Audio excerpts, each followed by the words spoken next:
It's been several years now that the right wing has been railing against wokeness. Yes. The wokers. And yet, they still are unable to define it.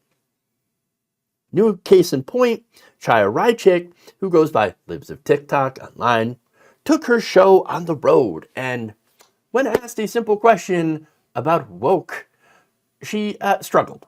It's in our kids' schools, it's on the college campuses, it is in the workforce, it is in the streets, it's when you go to the store. I mean, like, you can't do anything in peace without this wokeness being shoved down your throat wherever you go.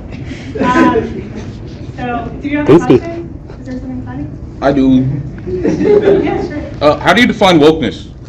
Wokeness is the destruction of normalcy and how do you define it?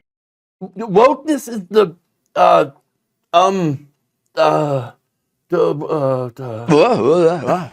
okay. Woke is literally just being aware of systemic injustices. That's simple as that. It takes 5 seconds to look it up. That's what it means, okay?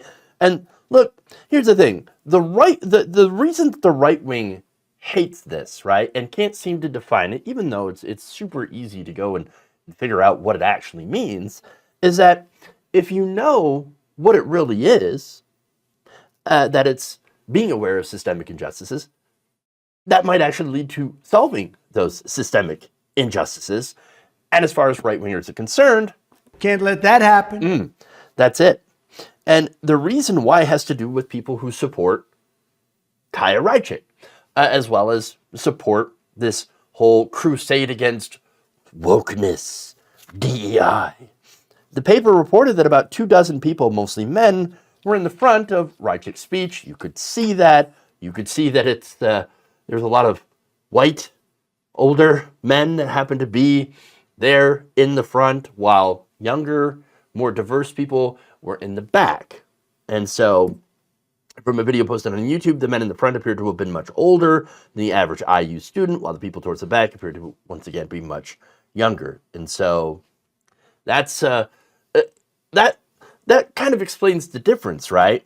So now, a lot of these people that are there that buy into this, oh, the wokeness, they're shoving it down our throats. They've been sold a lie that if you make other people's lives better, the lives of minorities, for example, yours will get worse. That's not it. It's not a zero-sum game. It's not true, but they believe it anyway because, again, they've been told this lie. And not only that, but it's easier to, keep certain people down, right? The white working class, for example, when you show them people who are worse off. And look, there's a lot of issues white working class is dealing with, but you have the black working class, you have minorities, you have trans people that are undergoing worse, that are in worse situations.